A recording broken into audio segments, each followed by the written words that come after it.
Evidentemente, a situação de Joaquim e Geralda não era nada confortável, pois perder tudo e os móveis, apesar de simples, é prova que exige muita resignação e fé. No entanto, quem conhece os ensinamentos do Evangelho, normalmente entende os momentos de provação e os aceita com menos sofrimento. Apesar dos percalços, a vida tinha de continuar. Perder a fé, jamais. Na terça-feira, a primeira, depois desse drama difícil, lá estava Joaquim na União Espírita Mineira, juntamente com Geralda, para a reunião mediúnica da qual participavam. Comunicaram aos membros do grupo o acontecido. Meus amigos, nossa casa foi condenada pela Defesa Civil e tivemos que desocupá-la imediatamente. Estamos em um abrigo, mas estamos bem eu, minha mulher e nossa filha. Todos lamentaram profundamente, deram-lhes abraços de solidariedade, disseram palavras de consolo e imediatamente se prontificaram a providenciar ajuda para eles. Pelas ofertas de roupas, alimentos e dinheiro, Joaquim agradeceu e disse que, enquanto estivessem no albergue, teriam alimentação garantida, e quanto às roupas, ele disse ter retirado tudo de sua casa. E ainda disse aos amigos que o pessoal da assistência social estava auxiliando a todos, dando inclusive uma ajuda para a condução, mas que outras pessoas lá presentes iriam precisar. Ao falar isso, todos se comoveram. Chegaram a oferecer a própria casa para ampará-los e retirá-los do abrigo, mas o casal agradeceu muito. Disseram a eles que, naquele momento, os amigos e vizinhos que estavam no alojamento, iriam precisar deles, necessitariam de uma palavra de conforto e de explicações sobre o espiritismo, doutrina que esclarece o porquê de estarem passando por aquela triste situação. Então, Joaquim disse: Meus amigos, queremos lhes agradecer a ajuda que nos ofereceram, mas o melhor para todos é que permaneçamos no abrigo.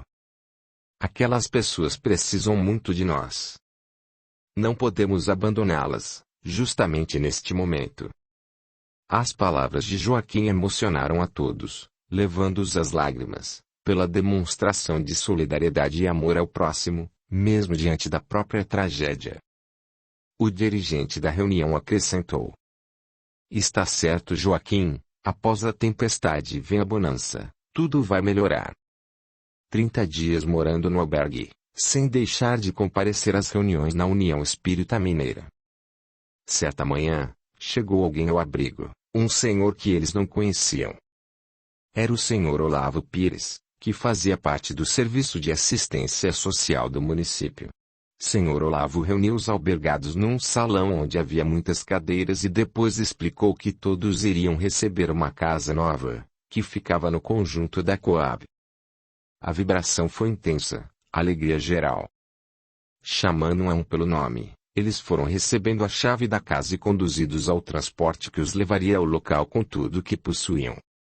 Ter casa já era bom demais, e estavam felizes por isso, mas precisariam arrumar emprego e rápido.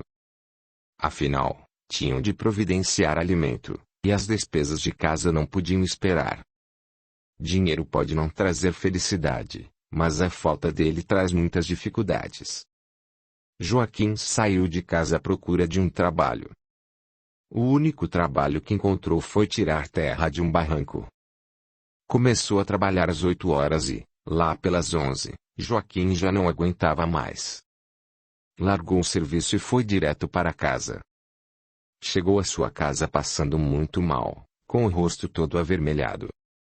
Diante daquela situação, ele disse para Geralda: Eu não aguento mais. O que será de nós?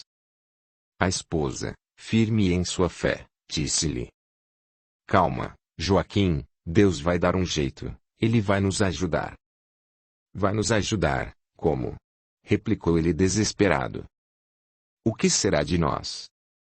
Ela, então, respondeu convicta: Joaquim, acalme o seu coração, e façamos um prece, eu tenho certeza de que a solução para o nosso problema virá. Joaquim, um pouco mais calmo, concordou com a esposa. Foram para o quarto e Geralda orou em voz alta: Senhor, ouça o nosso clamor. Temos sofrido muito, e toda essa dor vai além de nossas forças. Fortaleça nossa alma e permita que alguma oportunidade de trabalho digno apareça para nós. Temos uma filha para cuidar. Não nos abandone, Senhor. Terminada a prece, ela disse para o esposo: Joaquim, procure seu amigo Laurindo e peça a ele para fazer uma banca de madeira para você. Eu sei que Deus vai nos ajudar.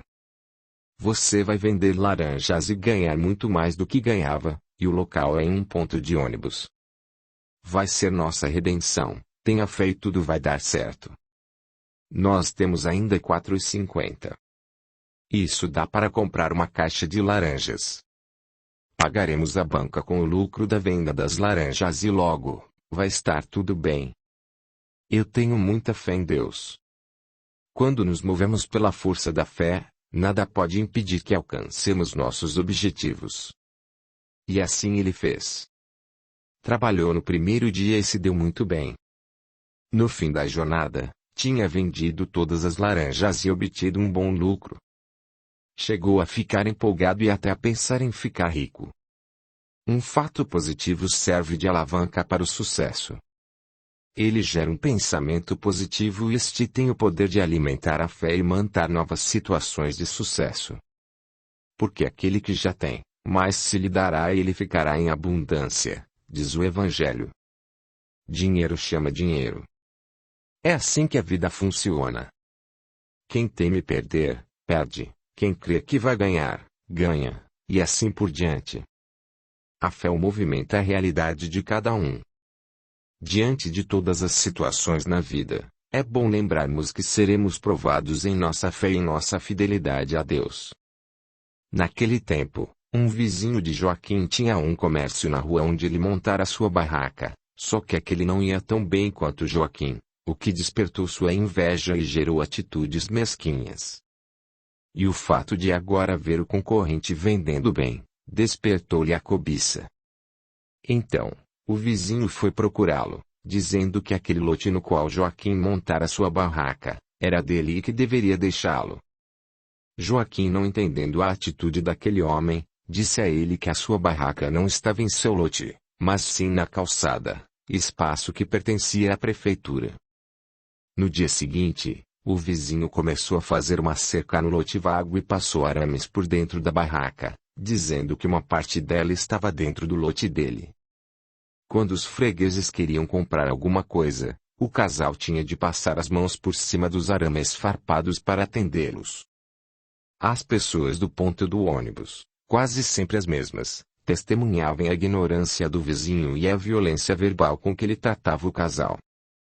Tomados de certa revolta com aquela atitude, foram pouco a pouco deixando de comprar em seu comércio. A partir daí só a Joaquim vendia.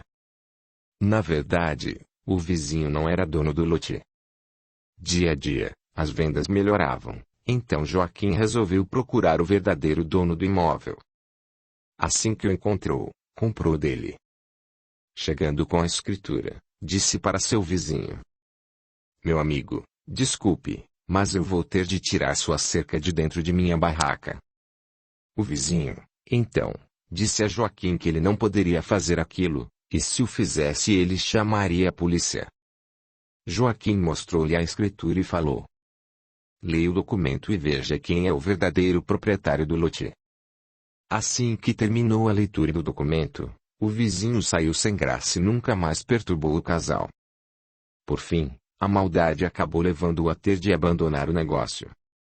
Com o tino para os negócios, algum tempo depois, resolveu colocar mais algumas variedades de mercadorias, alguns produtos de mercearia não perecíveis. Até que, por fim, em pouco tempo, Joaquim construiu e montou uma boa mercearia. Eles abriam as portas da mercearia às 5 horas e só fechavam quando não havia mais movimento, depois das 22 horas. Até então, Joaquim continuava a frequentar as reuniões da casa espírita. Com o passar do tempo e o crescente aumento da população do lugar, eles começaram a ganhar dinheiro, bastante dinheiro.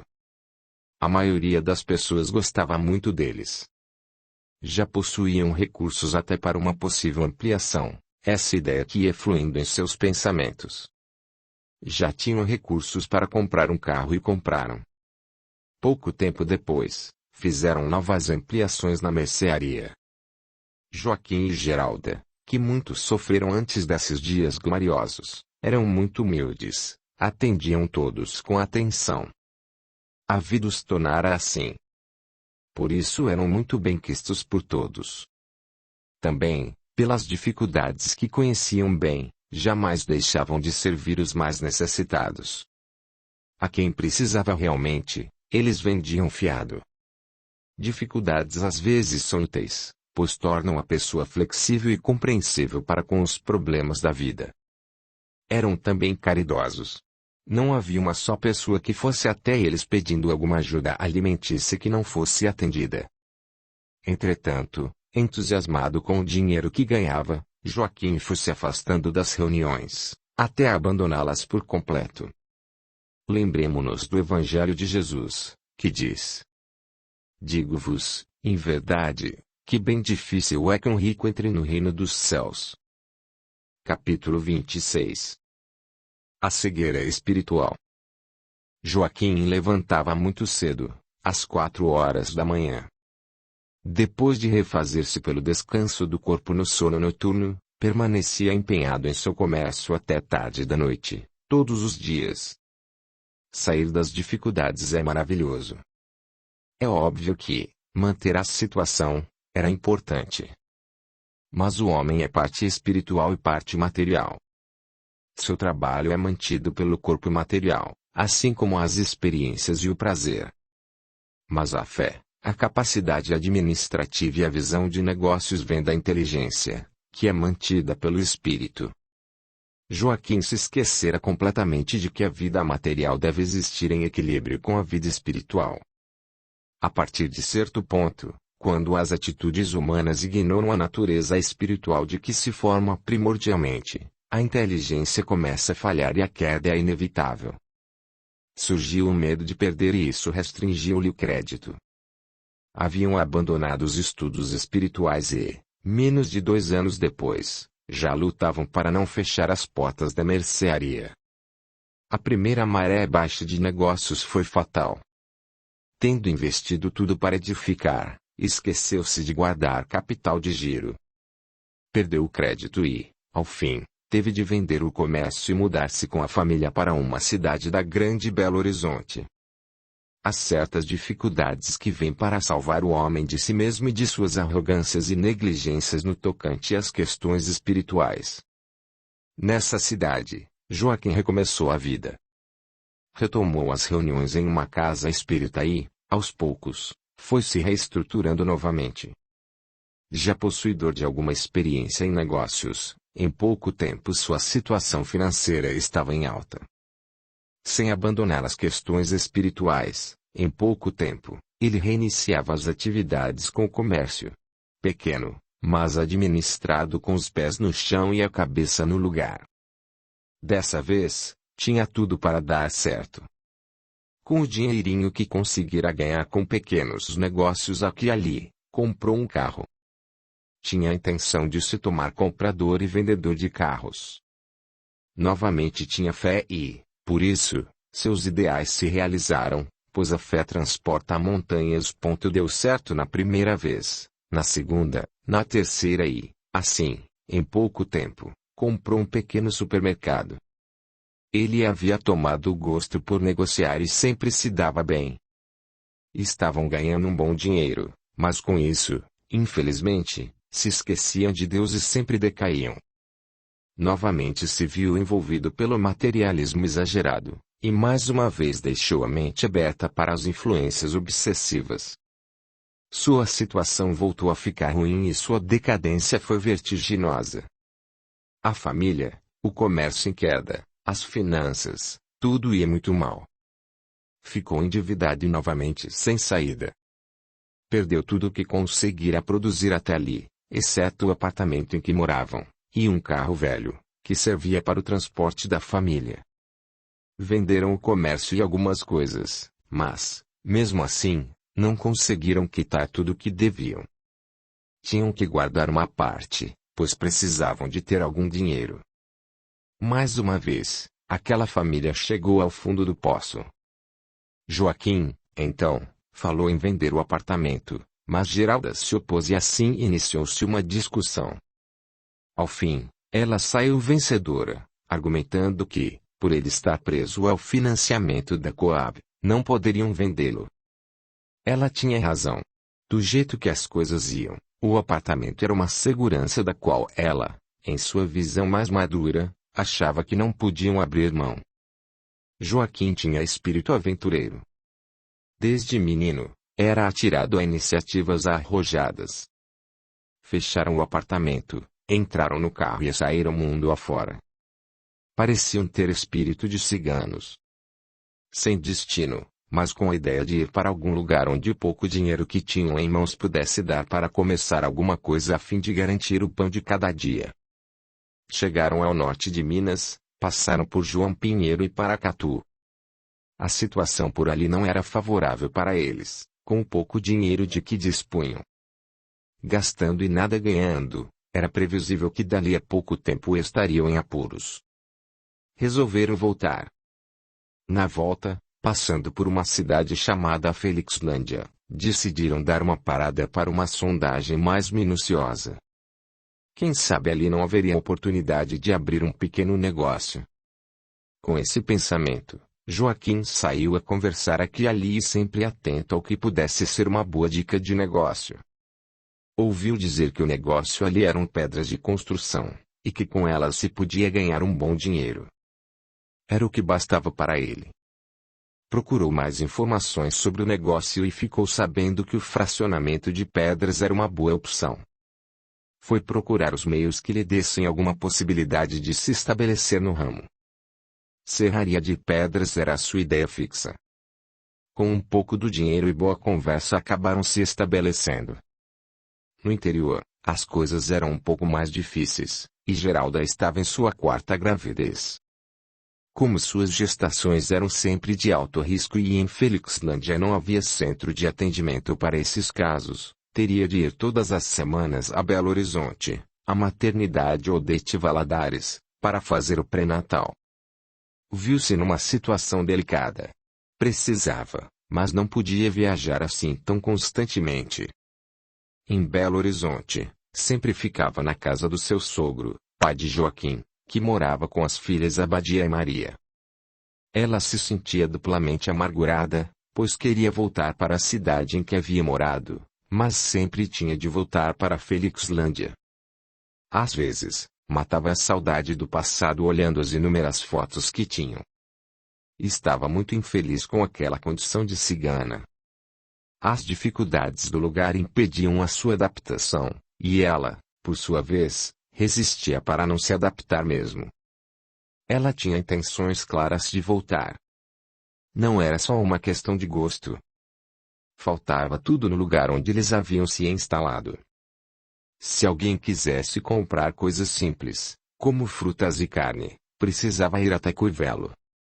Ela tinha razões para não estar contente. Kleber, ao contrário de seus dois irmãos, que se conformavam com a situação, chorava muito. Parecia que ele também não gostava do lugar. Sua tristeza era patente e ele cantava um único verso melancólico, aprendido não se sabe com quem, que deixava a mãe mais triste ainda. Não se podia imaginar de onde ele tinha tirado aquelas palavras que cantava sempre que estava triste. O verso, simples e infantil, apenas servia para demonstrar que ele, assim como Geralda, não estava feliz. A frase repetida por ele era: "Amor, eu vou embora, tira esta dor do peito meu." Ela chamou o marido para uma conversa mais séria, disse-lhe que aquela situação não poderia se estender por muito mais tempo. A gravidez era seu principal argumento, pois viajar toda semana era muito difícil e arriscado. Ele sempre argumentava que ela deveria ter paciência, e esperar mais um pouquinho, pois precisavam ter algum recurso mais substancial para não voltarem sem nada. Dinheiro não é tudo. A vida é mais importante e aqui estamos morrendo de angústia e tristeza, observou ela muito chorosa. Mas, diante da ponderação do marido, resolveu esperar. Ali, naquela cidade, mãe e filho eram muito infelizes. Por várias vezes, tornava-se inevitável que os dois fossem a Belo Horizonte, mesmo que de ônibus, para evitar entrarem em depressão. Então, uma circunstância inesperada fez com que viajassem para Belo Horizonte e lá voltassem a viver novamente. Capítulo 27. Premonição. Abadia, irmã de Joaquim, morava na casa de seu pai com o filho, Wellington, fruto de um relacionamento que ela teve com um namorado que abandonou sem assumir um compromisso mais sério. Ela, bem como quase todas as pessoas, desejava ter uma casa bem bonita, com telhado colonial, um belo jardim na frente. Tinha esse desejo como sendo a meta principal de sua vida e tudo fazia com tal intenção. Em determinada época, mudou-se para o Rio de Janeiro, onde trabalhava como vendedora ambulante e esperava ganhar dinheiro bastante para realizar seu sonho. Geralda sempre tinha sonhos premonitórios. Certa noite sonhou com o seu sobrinho, filho de Abadia. No sonho, ele havia tomado um tiro de uma mulher e o projétil tinha-lhe perfurado o corpo, trespassando-o. Do furo feito pela bala, esguichava muito sangue. Geralda não suportava ver sangue sem descontrolar-se, e mesmo no sonho mantinha esse sentimento. E, estando grávida, lembrança que também se manteve viva, pensou em sua gravidez de risco, na possibilidade de perder a criança diante de um susto causado por um fato trágico envolvendo seu sobrinho. Nesta época, eles ainda moravam no interior. Ao amanhecer, ela comentou o sonho com o esposo e, claro, estava aflita e preocupada. Olhe, é melhor irmos para Belo Horizonte, porque estou muito preocupada com eles, principalmente, depois desse sonho.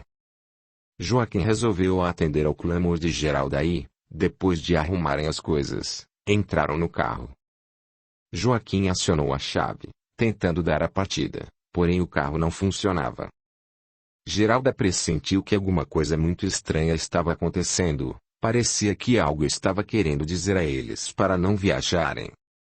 Contudo, tomada de preocupação, orou e pediu a Deus que, se fosse para o bem, para servir alguém, que tirasse o carro dali, caso contrário, continuassem as coisas como estavam.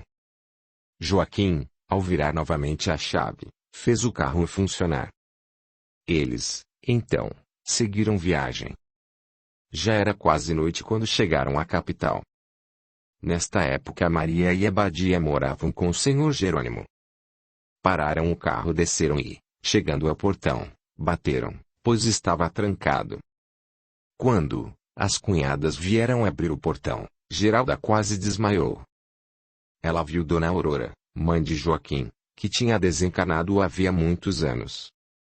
Muito assustada ela disse: "Meu Deus! Dona Aurora já morreu há tanto tempo, o que ela está fazendo aqui?"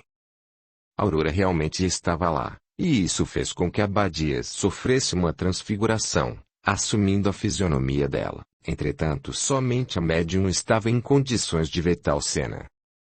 Era a primeira vez que presenciava uma transfiguração, e isto a assustou muito.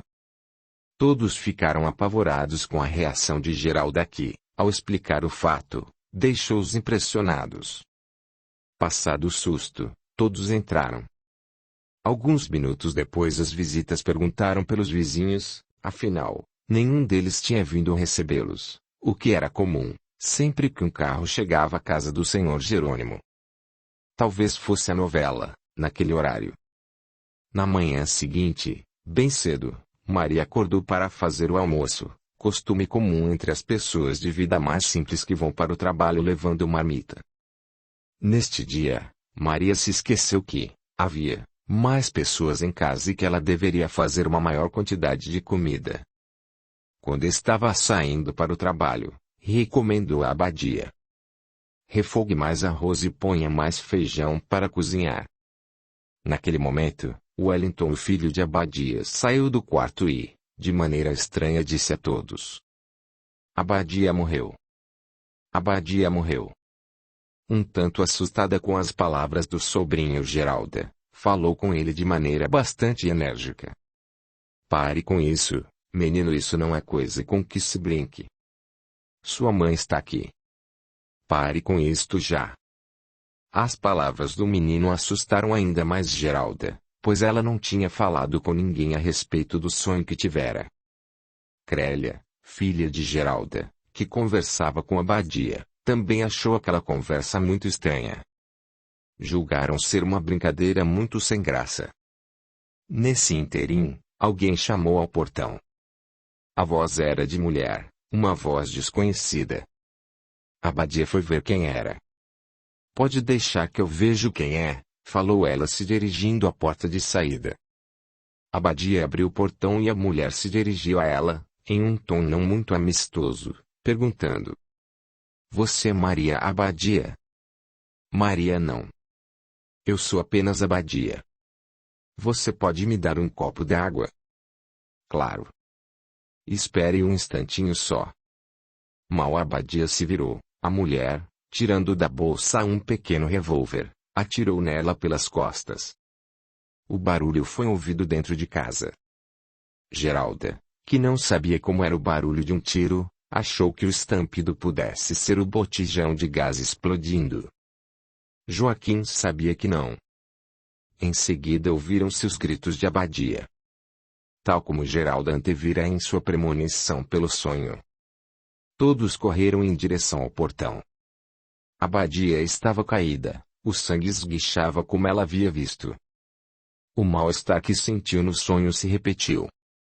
Não era o sobrinho que tinha sido vitimado, mas a própria Abadia. Joaquim se viu diante daquela tragédia, mas, naquele momento, nem pensou na irmã, só pensou em alcançar a mulher que atirara nela. Saiu em desabalada carreira atrás dela. A mulher corria, e ele atrás, aproximava-se cada vez mais. Os planos dela haviam dado errado, pois não sabia que havia mais alguém na casa, esperava que Abadia estivesse só com o menino. Joaquim não tinha a intenção de matá-la, mas queria saber o porquê da sua atitude. Então, gritou para ela: Eu não vou matá-la. Diga-me por que você fez isso? O que ela fez para você? Com medo, correndo o mais que podia, não compreendia as palavras de Joaquim e, para livrar-se dele, entrou em uma casa, a primeira que viu com a porta aberta. Por ironia do destino, era um distrito policial. Joaquim, que estava em seu encalço, entrou junto com ela no distrito. O policial, sem entender o porquê de toda aquele correria, perguntou: O que está acontecendo aqui? Enquanto isso, no quintal, ainda viva, Abadia falou com Geralda. Geralda, me socorre, pelo amor de Deus. Eu levei um tiro daquela mulher. Estou perdendo muito sangue. Geralda tinha pavor de sangue. Quando olhou o ferimento, viu que saía um fino esguicho de sangue, ficou ainda mais apavorada. Pelo amor de Deus, Abadia. Põe a mão aí e tape esse ferimento, pois eu não aguento ver sangue. Naquele mesmo instante, Joaquim já estava chegando com a polícia e uma viatura para levá-la ao pronto-socorro. Abadia apresentava-se pálida, fraca e perdendo os sentidos. Ela quase não tinha pulso. O policial, vendo a grave situação da vítima, disse para ela: Acorde, dona Abadia. Não durma, que já estamos aqui para socorrê-la. Acorde. Abra os olhos. Joaquim, tendo a cabeça dela no colo um pouco suspensa, ficou o tempo todo tentando mantê-la de olhos abertos e acordada. Teve de fazer um grande esforço para ela não desfalecer. Seria perigoso se isso acontecesse, pois poderia morrer antes do atendimento. Minha irmã, reaja, pelo amor de Deus. Você tem um filho para criar. Vamos pedir socorro ao Dr. Bezerra de Menezes. Ele vai curar você. Ele não vai deixá-la morrer, disse na tentativa desesperada de fazê-la sobreviver. Com medo do pior, ele orava, pedindo aos mentores espirituais para salvarem sua irmã. Em meio a grande aflição, ele clamou ao Dr. Bezerra de Menezes. Salve minha irmã, Dr. Bezerra. Interceda junto a Jesus, pelo amor de Deus. Não a deixe morrer, porque ela tem um filho para criar. Após esta oração, feita com todo o fervor, por incrível que possa parecer, sua irmã começou a reagir e a escutá-lo. Então, aproveitando aquele lapso de tempo em que o espírito de Abadia se superava ante o quadro crítico, ele pôde lhe dizer: Você não vai morrer, minha irmã, pois seu filho Wellington precisa de você, e ele é tão novinho e já não tem pai. Quem cuidará dele, então? Os policiais, ouvindo compadecidos a fala de Joaquim, comoveram-se diante do drama de Abadia e sentiram mais pena dele, por seu desespero em favor da irmã e do sobrinho, do que dela própria. Depois de um percurso relativamente longo, chegaram finalmente ao pronto-socorro. Todos desceram correndo do carro, naquele desespero natural de quem quer salvar uma vida. Joaquim e os outros que estavam no carro pegaram a maca, colocaram Abadia em cima dela e saíram correndo pelo corredor afora, em direção aos médicos, que já vinham para recebê-la. Havia urgência. O tempo era fator crucial. Os médicos, ao assumirem o caso, viram que o quadro era crítico. Imediatamente, ligaram soro na veia, antes mesmo de chegarem à sala de cirurgia. Dali em diante, como não podiam mais acompanhar os médicos, ficariam sem notícias por um tempo. Estava tudo nas mãos de Deus. Alguns minutos decorridos, aproximadamente uns 10, aproximou-se o médico assistente, que tinha entrado na sala de cirurgia, e perguntou: O senhor o que é dela? Joaquim respondeu prontamente: Sou o irmão. Como ela está, doutor? Olhe, meu amigo, o estado dela é muito grave. A bala fez um arraso dentro dela, atingiu vários órgãos, e as chances, infelizmente, são muito poucas. E bom o senhor não ter esperanças, porque só Deus pode ajudá-la.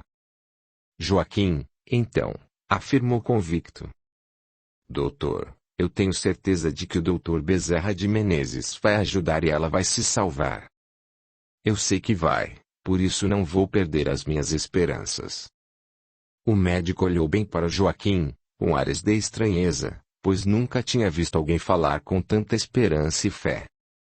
Ficou meio sem jeito, mas não quis desacreditar da fé do rapaz. Finalmente, o quadro grave foi vencido, contrariamente às expectativas médicas. Conseguiram estancar a hemorragia, embora ela tenha entrado em coma. Mas a intervenção cirúrgica, reparando os órgãos, livrou-a do risco de morte imediata. Disseram a Joaquim que, se ela se recuperasse do estado de coma, sobreviveria, porque a cirurgia tinha sido um sucesso.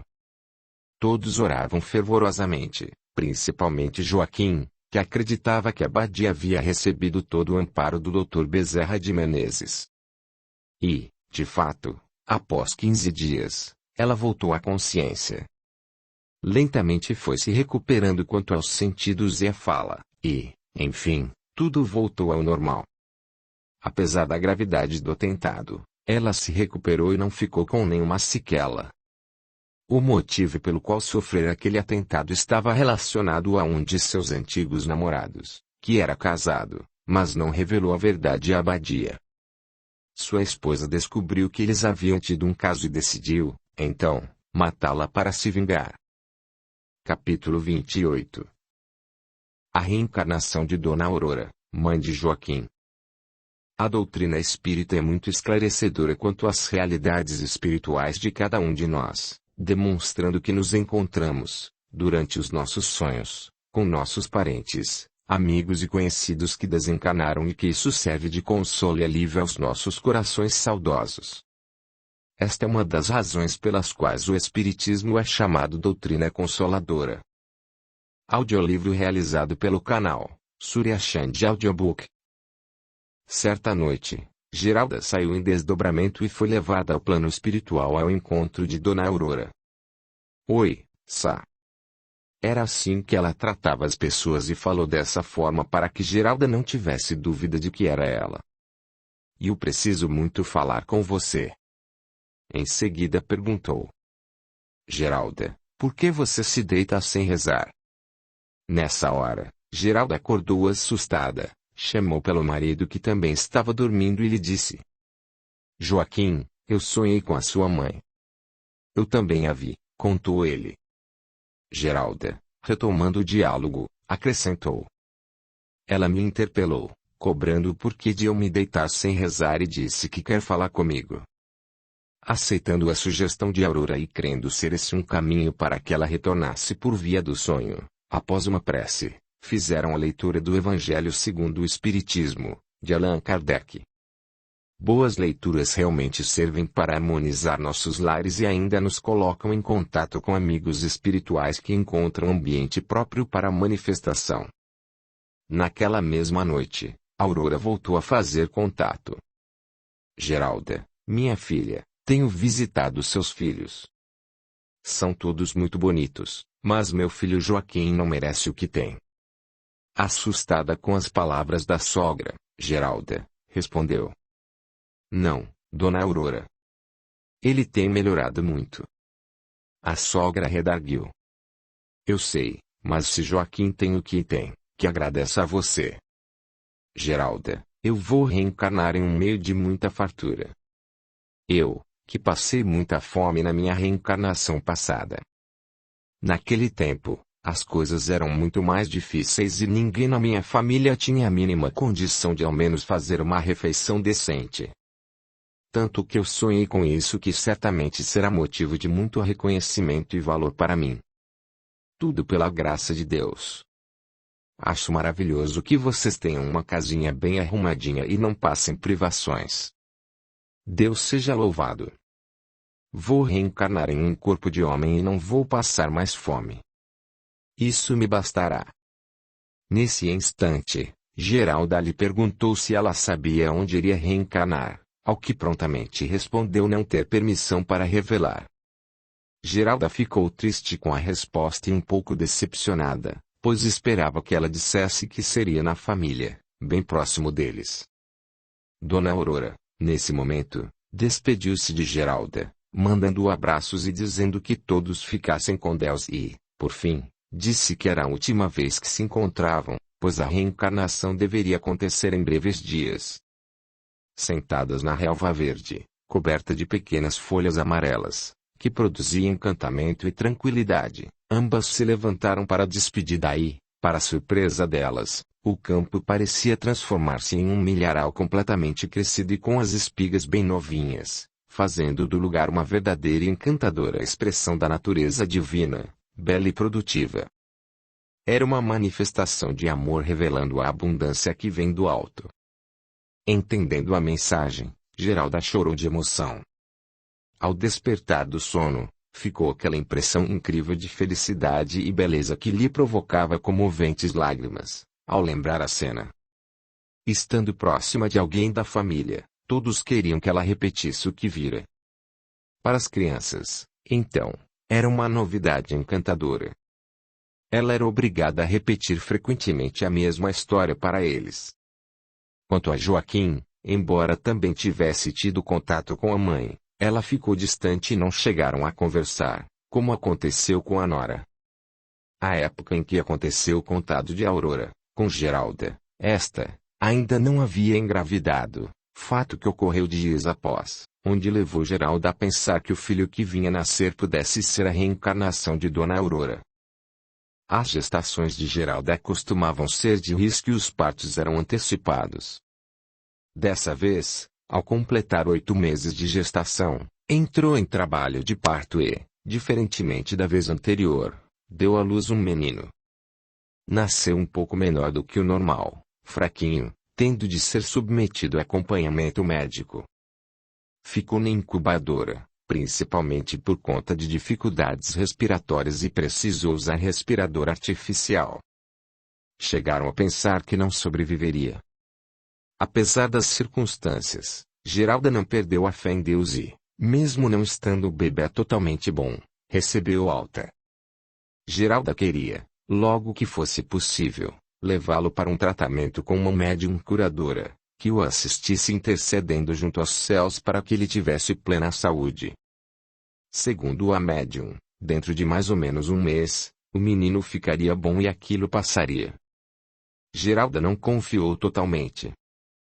Ficou com receio de que ele pudesse ficar doente para sempre, por ser prematuro. De fato, confirmando suas expectativas, um mês só não foi suficiente para acabarem suas preocupações e, noite após noite, os dois faziam um revezamento para dormir.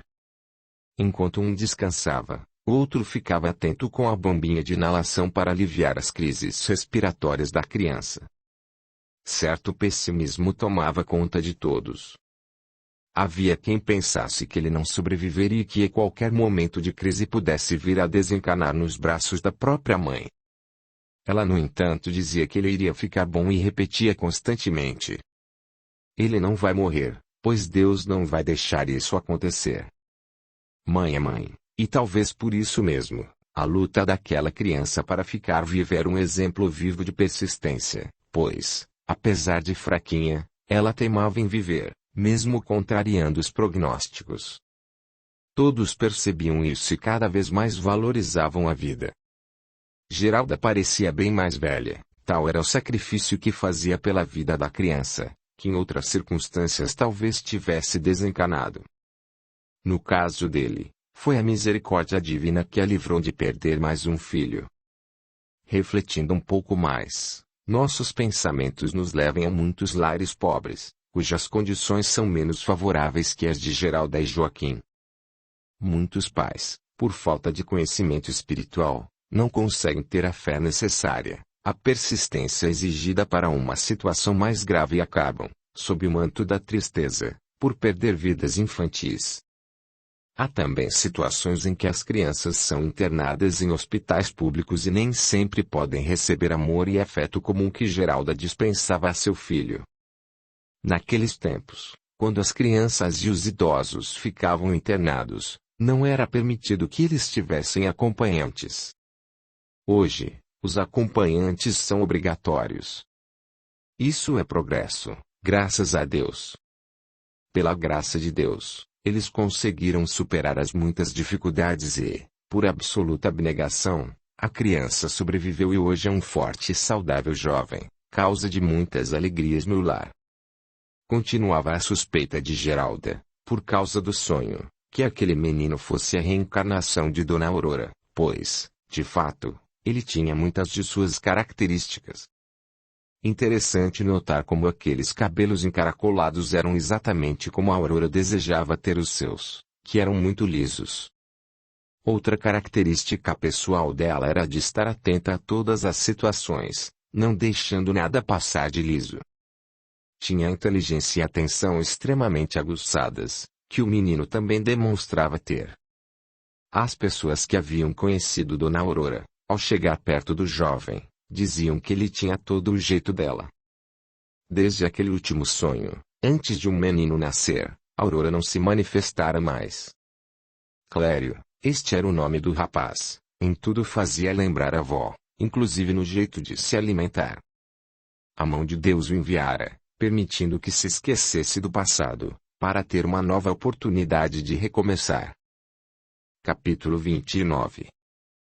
Após a tempestade, vem a bonança. Era tempo de política. Havia um grande envolvimento do povo em geral. No interior, como nos bairros das grandes cidades, tomar partido de alguém é quase inevitável. Em cada comunidade sempre há duas correntes e, normalmente, o povo se divide entre elas.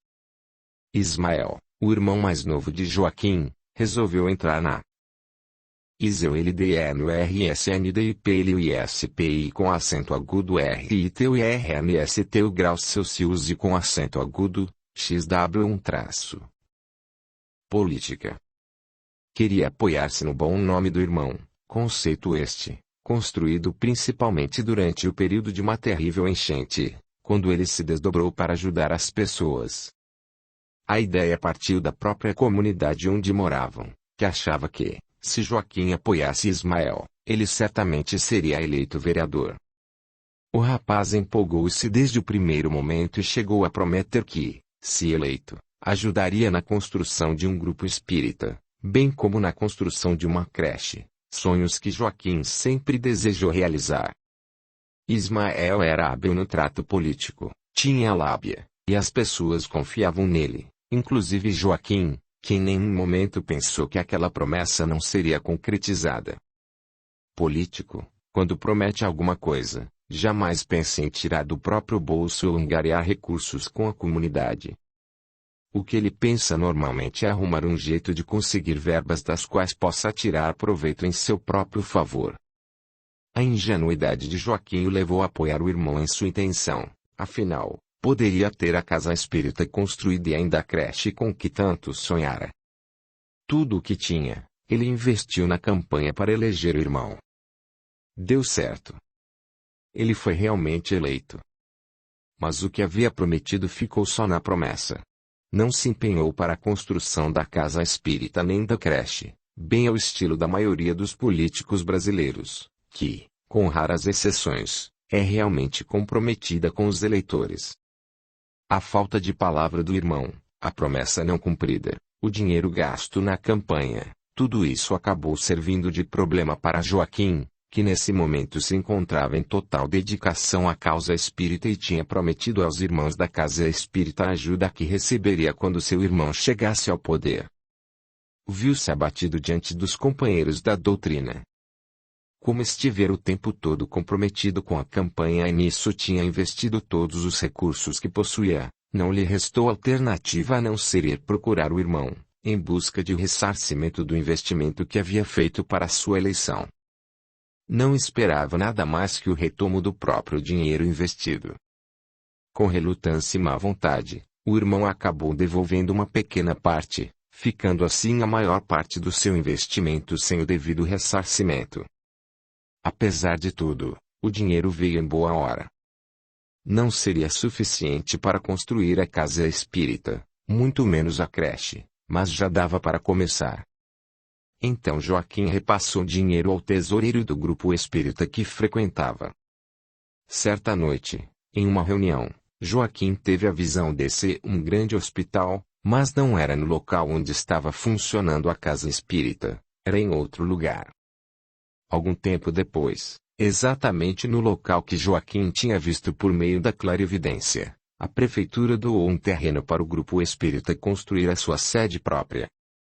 Nessa altura, com o apoio de todos os participantes do grupo espírita, as possibilidades da construção da sede foram se tornando mais reais. Podia-se ver claramente que havia auxílio espiritual para que tudo viesse a acontecer. O começo do sonho estava se materializando. As obras então começaram. Joaquim ficara sem nada, recomeçava a vida com a ajuda de 2 amigos, como comprador de mercadorias. Mas estava satisfeito. Afinal, o centro espírita estava tomando forma. Ele tinha certeza de que ia ser um grande trabalho. Era isso que a espiritualidade também esperava e que programara para acontecer. Havia a necessidade premente da construção de um centro espírita na região. Capítulo 30. Visita à colônia espiritual.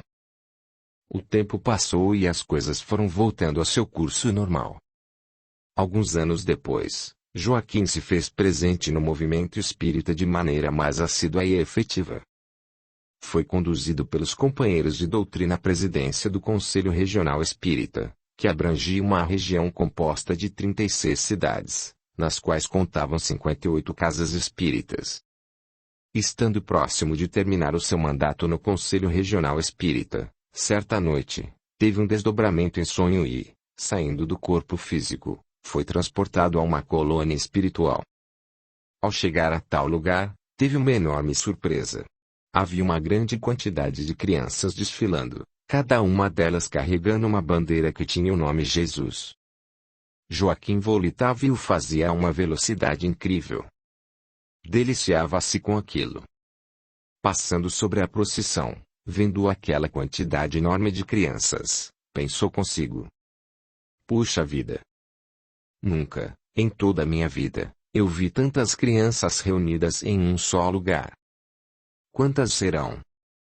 Mal terminou a pergunta mental, que ficou sem resposta, ele se viu em outra cena. Agora estava diante de um homem, mas este era seu conhecido, embora o aspecto do momento fosse completamente diferente. Ele o conhecia da rua, era um mendigo que vivia embriagado, conversava com dificuldade por causa do efeito da bebida e não ligava coerentemente às ideias. Um mendigo como tantos que podem ser vistos nas ruas e embaixo de viadutos e a quem ninguém dá muita atenção. Só que agora ele estava limpo, tinha uma aparência saudável e falava bem. Dirigindo-se a Joaquim, interrogou-o com voz calma e tranquila.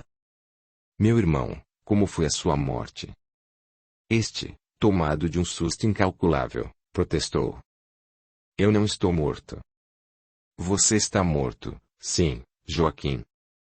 Ainda sem se recuperar do susto, ele replicou. Você está louco.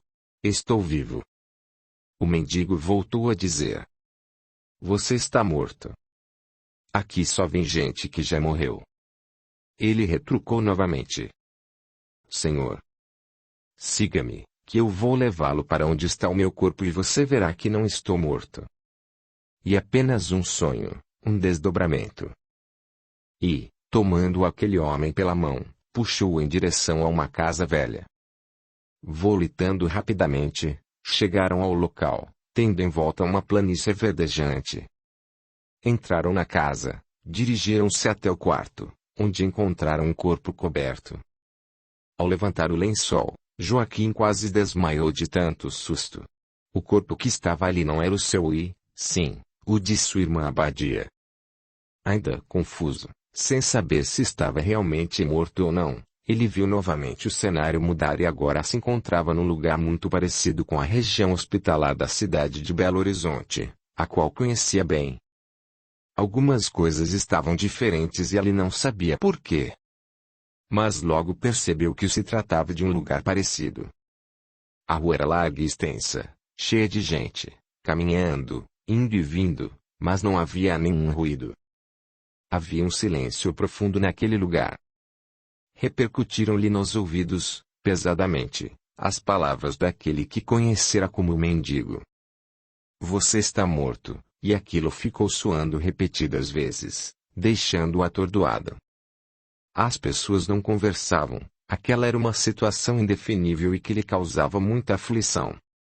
Então, sentindo-se temeroso, começou a observar mais detalhes, para ver se notava algo mais familiar, que pudesse tirar dele o medo de estar realmente desencanado e aliviar a sua tensão. Cada vez mais, o que via lhe causava estranheza. Joaquim observou que, em alguns daqueles prédios, os letreiros das fachadas indicavam ser templos religiosos, e ele pode ler alguns. Templo budista, templo católico, loja maçônica, igreja quadrangular, etc. Enquanto observava o lugar mais atentamente, alguém se aproximou dele e então lhe explicou. Joaquim, você está na colônia espiritual Novos Horizontes, e nós estamos no setor hospitalar. Surpreso, retrucou. Mas eu estou vendo aqui nomes de templos e não de hospitais. Pois é isso mesmo, meu amigo. Templos religiosos são também hospitais espirituais, onde as pessoas buscam socorro para curar seus males morais. Depois de algum tempo de muitas perguntas e respostas, Joaquim já se encontrava diante de um grupo espírita. Em instantes, sentiu-se mais confortado. Ali, com certeza, acharia ajuda para elucidar tão estranha situação. O ambiente era conhecido, já estivera ali e sentia que deveria haver algum dos conhecidos que pudesse ajudá-lo. Viu-se diante do rapaz que trabalhava ali como atendente e lhe perguntou. Amigo, eu quero falar com o Senhor Leão. Senhor Leão era muito conhecido no meio espírita e era também dirigente de reuniões espíritas. Joaquim havia participado de várias dessas reuniões com ele e sabia que ele havia desencarnado fazia pouco tempo. De volta, informou-lhe o atendente que o Senhor Leão mandara dizer que, no momento, não poderia atendê-lo e que Joaquim teria, primeiro, que voltar para casa. Ele ficou profundamente decepcionado. Esperava ter a consideração daquele que fora seu companheiro e de quem deveria obter melhor acolhida. Contudo, aquela tinha sido ao mesmo tempo uma informação positiva, pois ele teve a quase certeza de que não estava desencarnado, uma vez que o Senhor Leão mandara dizer que primeiro ele teria de voltar para casa. Uma ponta de satisfação íntima o fez esboçar um leve sorriso. Parecia que o sonho iria finalmente acabar. Mas como ele poderia voltar para casa? Agora ele tinha certeza de que aquilo era realmente um sonho e que poderia acabar a qualquer instante. Desejava muito que isso acontecesse e bastou pensar assim para se sentir tocado pelas mãos de Geralda, que o estava chamando. Joaquim, acorde. Venha para a cama. Ele dormira no sofá e tudo o que tinha visto acontecer em sonho não durara mais que alguns minutos, embora parecesse uma eternidade para ele. Acordou perturbado pela experiência recente na dimensão espiritual. Transpirando muito, olhou para a esposa e deu graças a Deus, pois tudo não passara de sonho. Contou o acontecido a Geralda, que lhe explicou. Joaquim, o que você teve foi um desdobramento, pois faz poucos minutos que se sentou aí. Passados alguns meses após esse desdobramento, sua irmã Abadia desencanou, significando que aquele desdobramento, na verdade, o preparara para o que, em breve, viria a acontecer. Devido a esse desdobramento, e pelo fato de ter visto aquelas crianças nas primeiras cenas, ele começou a pensar em um tipo de trabalho que viesse a beneficiar as comunidades e de algum modo melhorar suas condições de vida e de suas crianças. Em pouco tempo, teve a ideia e deu início ao programa de rádio Cristo Consolador. Este programa tornou-se responsável pela divulgação da doutrina espírita e ainda leva consolo e esclarecimento a todos aqueles que estiverem cansados e oprimidos. Em todas as cidades nas quais as ondas do rádio chegam, milhares de pessoas são beneficiadas. A capital Belo Horizonte foi grandemente beneficiada, pois a programação era divulgada em mais de 200 casas espíritas. Isso repercutiu em crescimento do movimento espírita, expandindo também o número de famílias assistidas e beneficiadas. Tudo isso fez melhorar sensivelmente as condições de vida de milhares de crianças. Certo dia, Geralda estava em seu supermercado, quando, de repente, entrou uma senhora e disse para ela: Senhora, eu vim aqui lhe agradecer porque seu marido salvou a minha neta que estava para nascer. Mesmo antes de Geralda lhe perguntar alguma coisa, ela foi dizendo: Ontem, no programa Espírita no rádio, ouvimos a voz de seu marido falando sobre o aborto, dizendo da grande importância da vida. Uma criança que me pareceu ainda muito pequenina leu uma mensagem que se chama Diário de uma Criança que Não Nasceu. Imagine a senhora que neste momento deveríamos estar na clínica para minha filha fazer o aborto, mas aquela mensagem veio para mudar a nossa vida. Conversei com meu esposo e com minha filha e resolvemos que ela não mais faria o aborto. Quando Joaquim soube da história, ficou muito emocionado. Ele percebeu que valia a pena, apesar das dificuldades, manter a programação no ar.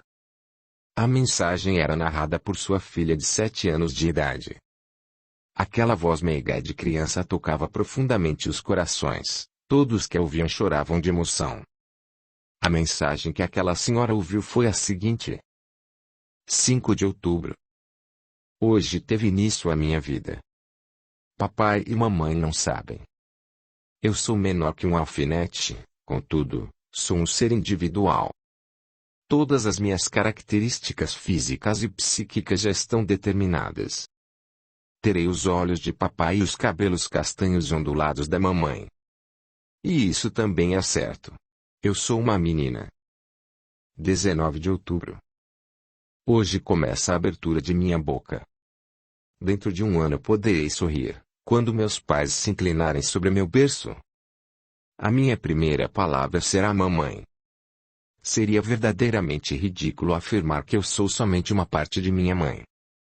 Isso não é verdade, pois sou um ser individual. 25 de outubro. O meu coração começou a bater. Ele continuará sua função sem parar jamais, sem descanso, até o fim dessa minha existência.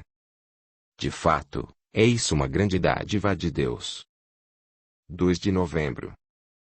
Os meus braços e as minhas perninhas começaram a crescer até ficarem perfeitas para o trabalho. Isto requererá algum tempo, mesmo depois de meu nascimento. Assim que for possível, enroscarei meus bracinhos no pescoço da mamãe e lhe direi o quanto a amo. 20 de novembro. Hoje, pela primeira vez, minha mãe percebeu, pelo seu coração, que me traz em seu seio. Acho que ela teve uma grande alegria. 28 de novembro.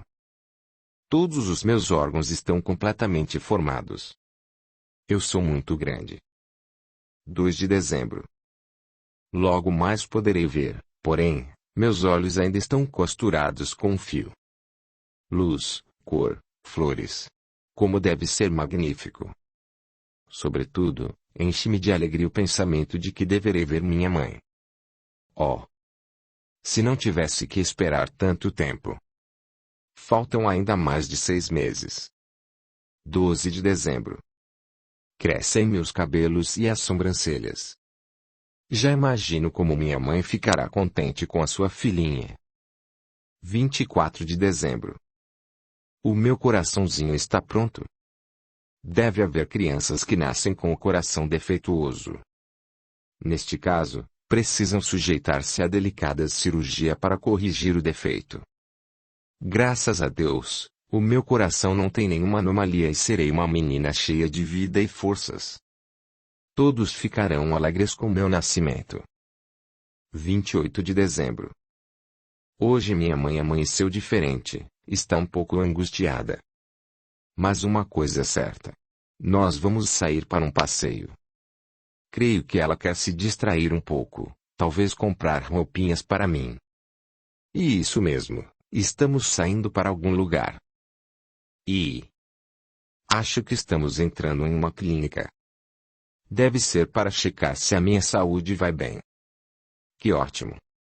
Quando eu sair daqui, direi à minha mamãe o quanto lhe sou grata. O médico está chegando. Mas esses instrumentos não são para um exame. Não, mamãe. Não deixe ele se aproximar. Aí, que horror! Esta é uma clínica de aborto. Socorro! Deixem-me nascer. Ninguém escuta meus gritos.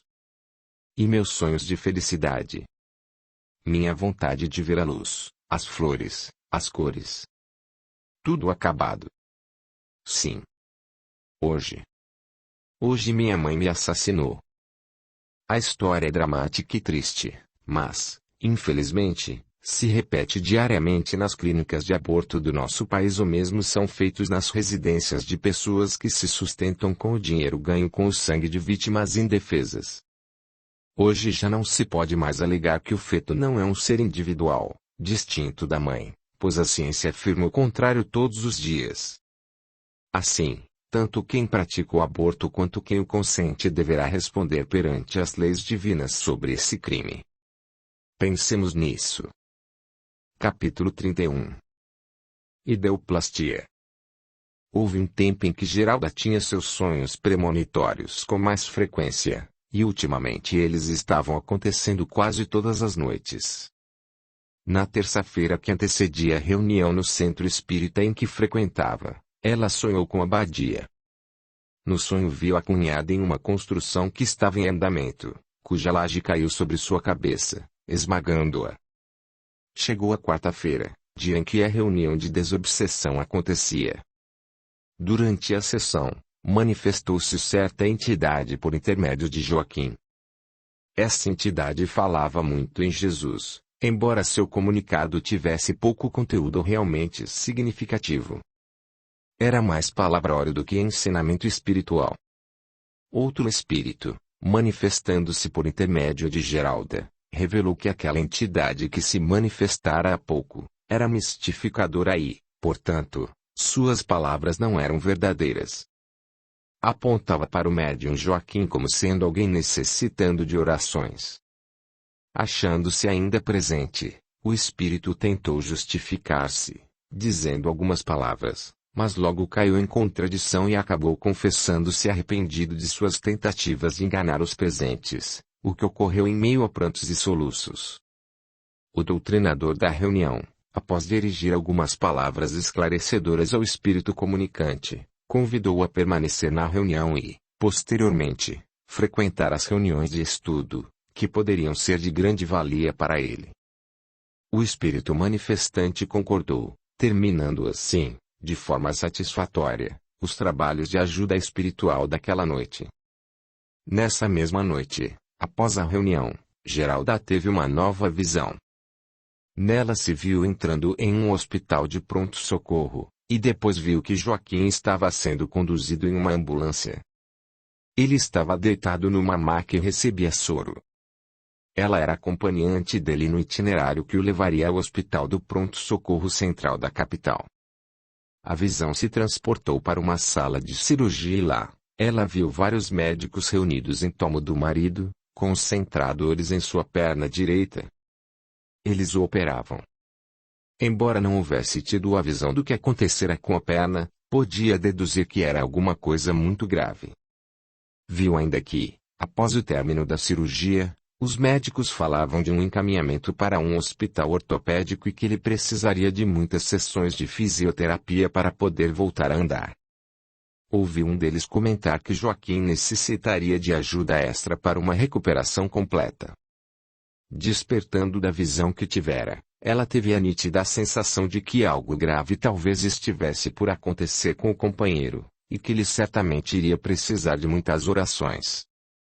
Imediatamente falou com ele, prevenindo para que ficasse atento ao que pudesse oferecer perigo. Já no dia seguinte, Joaquim, que estava sempre mexendo aqui e ali, fazendo reformas em seus imóveis, foi a uma loja que estava sendo reformada para aluguel.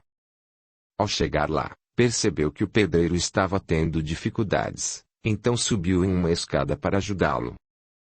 Ao descer da escada, esta se virou com ele. Ele se segurou em uma viga de concreto, que caiu sobre ele atingindo gravemente a sua perna, quebrando-a e esmagando uma parte, devido ao enorme peso e à força do impacto. Apesar do acontecido, Geralda acreditou que foi a misericórdia divina em que salvara a sua vida. Se ele não tivesse sido protegido, talvez aquele peso todo pudesse ter caído em sua cabeça e até poderia ter desencarnado, em vez de ter apenas a perna atingida. Ela orou e agradeceu a Deus por ter sido menor o mal. Levado ao hospital, onde foi atendido com urgência, sofreu intervenção cirúrgica e passava bem, apesar da gravidade do acidente. Então, estando na enfermaria, viu a irmã Abadia, que já havia desencarnado. Joaquim teve um impacto com a presença da irmã e se assustou. Mas logo em seguida se recompôs. Abadia perguntou-lhe se ele estava bem. Estou bem, respondeu. Nossos irmãos já vieram visitá-lo? Perguntou Abadia. Joaquim respondeu. Não, dos meus irmãos, você é a primeira. Depois de conversarem, ela se foi. Passado algum tempo, um a um, os seus irmãos foram chegando, menos Ismael. 2 dias depois, Suzares, a filha de Ismael, teve uma visão em que Joaquim lhe aparecia pedindo para falar com Ismael, pois queria que ele fosse visitá-lo. Na verdade, não fora o espírito de Joaquim em desdobramento que aparecera para Suzares. Era Abadia, que plasmava o semblante de Joaquim. Esse fenômeno conhecido por ideoplastia, do qual Abadia lançou mão, para projetar a imagem de Joaquim para a sobrinha, deu resultado, pois, no outro dia, Ismael foi até o hospital. E teve um grande susto ao ver o irmão na cadeira de rodas. Capítulo 32. Perturbação espiritual. A vida, através de suas múltiplas experiências, oferece cenários e situações as mais diversas possíveis, nas quais ora acertamos, ora erramos e nos regozijamos ou sofremos, mas sobretudo, captamos as informações necessárias ao nosso progresso. Nesse momento, nosso amigo Joaquim, se encontrava em uma experiência que nos chamou a atenção em especial. Era uma noite comum, como outra qualquer. Havia paz na atmosfera, um silêncio raras vezes observado. Deitado em seu leito, ele entrou em estado de desdobramento em um processo de regressão a uma vida passada, tendo reduzidas suas emissões de ondas cerebrais, por causa do relaxamento natural. Sentiu-se desligar do mundo, a mente vazia de pensamentos. Desconectado do ambiente sensorial, penetrou as dimensões de consciência do espírito. Imagens foram aparecendo e cenas se desenrolando de forma tão nítida que pareciam estar acontecendo naquele exato momento. Reconectara-se com o seu próprio passado, experimentando as emoções de uma reencarnação bem anterior à que estava vivendo. Através dessa visão, viu-se no corpo de um homem que regressava de uma viagem. Ainda no caminho, antes de chegar, veio ao encontro dele uma pessoa conhecida, que, após a troca de cumprimentos, contou-lhe algo que ocorrera em sua casa, durante o período em que estava fora. O fato era grave e envolvia a sua esposa.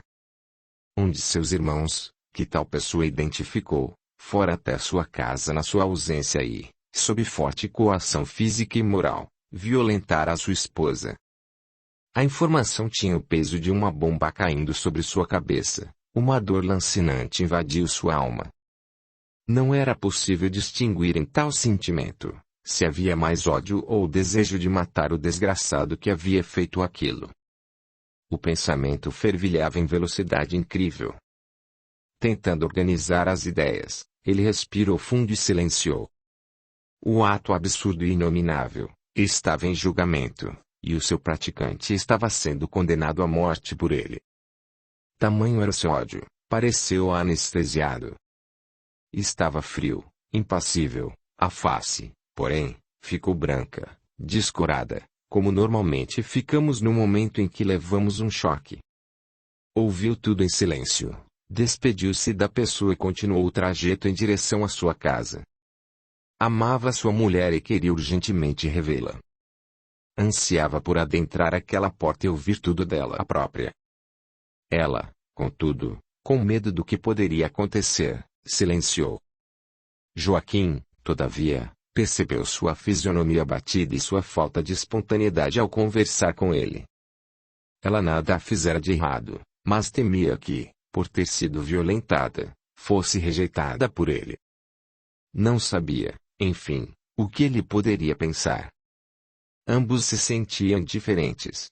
A alegria natural de quando se reencontravam não aconteceu do mesmo jeito de sempre. Sem nada comentar, ele disse a ela que ia até a casa de sua mãe, pois precisava resolver algo.